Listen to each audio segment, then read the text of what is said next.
এক পাশে পর্ন আর এক পাশে কোকেন অথবা হিরোইনের মতো ড্রাগস, কোন জিনিসটা একটা মানুষের জন্য সবচেয়ে বেশি ভয়ঙ্কর? একটা মানুষের জন্য ড্রাগ যতটা না বেশি ভয়ঙ্কর বা ক্ষতিকর, এর চেয়ে পর্ন আর অনেক বেশি ক্ষতিকর। কিভাবে ভাই? একটা স্টাডিতে দেখা যায় একটা নর্মাল ব্রেন, একটা হিরোইন কোকেনে আসক্ত ব্রেন এবং একটা পর্নে আসক্ত ব্রেন, এই তিনটা ব্রেনের মধ্যে পর্নে আসক্ত ব্রেনটা সবচেয়ে বেশি ক্ষতিগ্রস্ত এবং সবচেয়ে বেশি ডিস্টর্টেড অবস্থায় আছে। এটার পিছনের কারণ কি? এটার কারণ হচ্ছে একটা মানুষ যখন পর্ন দেখে তখন তার ব্রেনে অনেক বেশি পরিমাণে ডোপামিন রিলিজ হয়। এখন প্রশ্ন আসতে পারে ডোপামিন রিলিজ হলে খারাপ কি? বিষয়টা হচ্ছে যে যখন একটা মানুষ স্বাভাবিক অ্যাক্টিভিটি করে, স্বাভাবিক মজা লাগার মতো কোনো কাজ করে, সেটা বই পড়া হোক, আইসক্রিম খাওয়া হোক, বা বাইরে ঘুরতে যাওয়া হোক, তখনও কিন্তু আমাদের ব্রেনে ডোপামিনটা রিলিজ হয়, কিন্তু সেটা একটা নর্মাল পর্যায়ে থাকে। বাট যখন একটা মানুষ পর্ন দেখতেছে তখন তার ব্রেইনে ডোপামিনের বন্যা বয়ে যায় এবং এই মানুষটা চায় যে বারবার তার ব্রেইনটা যাতে ডোপামিন দিয়ে ভরে থাকে। মানে ব্যাপারটা কিভাবে করে আমি কম্প্যারিজন করতে পারি যে ধরেন একটা ফোন আমি চার্জ দিচ্ছি, যে 65 ওয়াট থাকে, 18 ওয়াট থাকে, বিভিন্ন ওয়াট থাকে, আমি যদি 2000 ওয়াট দেই, এটা তো অবশ্যই এই মোবাইলটাকে এটা তো ক্ষতি করবে, বা এটা তো ক্যাপাসিটির বাইরে। That's the thing. আমাদের ব্রেইনটাও তখন আসলে আনন্যাচারাল ওয়েতে বিহেভ করতেছে।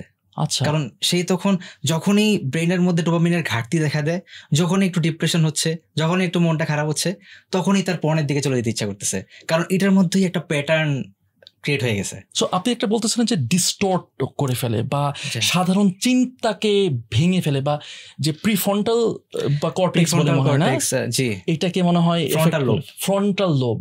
সো এটা করার কারণে হয়তোবা তার রিজনিং বা সে স্বাভাবিকভাবে যে চিন্তাটা করতেছে এটা হয়তোবা তাকে নেগেটিভ। এই জায়গায় আমি একটু জানতে চাচ্ছি যে মানে আমার কাছে আশ্চর্য লাগতেছে, ড্রাগস করতেছে তার থেকেও তার অবস্থা এত হলে মানে কতটা ডিস্টর্টেড হয় বা কেনই বা ডিস্টর্টেড হয়েছে, এরকম কোনো যদি এক্সাম্পলস বলতেন। আসলে একটা ড্রাগে আসক্ত মানুষ সে যখন ড্রাগ নিতে চায় তাকে কিন্তু অনেকগুলো স্টেপ পাড়িয়ে দিতে হয়, আপনার তাকে বাসা থেকে বের হতে হচ্ছে, একটা জায়গায় যেতে হচ্ছে, তারপরে সে তার সার্কেলের সাথে গিয়ে ওটা বানায় খাচ্ছে। বাট পর্ন দেখার জন্য তার রুমের দরজাটা বন্ধ করে রেখে নাও, একটা ফোন ইজ এনাফ। এবং এটা জাস্ট যখন তার ডিভাইস আছে সাথে এবং তার ইচ্ছা আছে এবং এনভায়রনমেন্ট আছে, এই তিনটা যখন একসাথে হচ্ছে তখনই সে পর্নটা দেখে ফেলতেছে, and that is it's just one click away.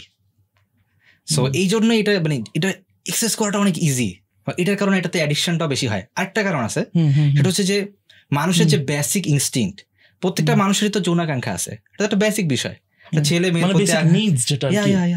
So মানে যখন এই যে মানে বেসিক ইনস্টিংক্টটা, এটাকেই পর্ন ইন্ডাস্ট্রি ইউজ করছে এবং এটাকে বিকৃত লেভেলে নিয়ে গেছে। কিভাবে?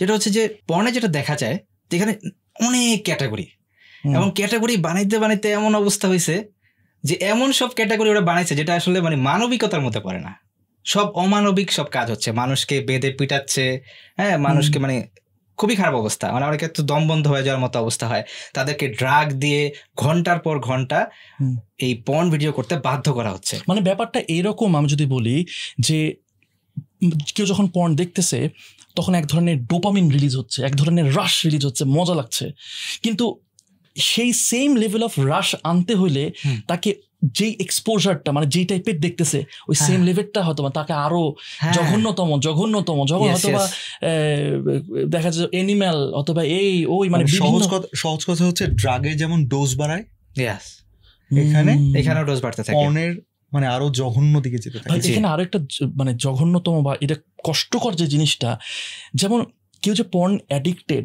এটা হয়তো বা দেখে বোঝাও যাবে না যে কি একটা মানুষ porn addicted. Anyone can be addicted. একটা মানুষ আপনি যেটা দেখতেছেন যে একজন সিম্পল মানে যাকে দেখে মনে হচ্ছে যে সবচেয়ে ভালো মানুষ, দাড়ি টুপি বলা মানুষ, সেও অ্যাডিক্টেড হতে পারে, একটা হিজাবি মেয়েও অ্যাডিক্টেড হতে পারে, যে কোনো মানুষ, স্কুল কলেজের বাচ্চা থেকে শুরু করে মাদ্রাসা স্টুডেন্ট, একজন পুলিশ বলেন, ডাক্তার বলেন, ইঞ্জিনিয়ার বলেন, এনিওয়ান ক্যান বি অ্যাডিক্টেড। বিবাহিত, অবিবাহিত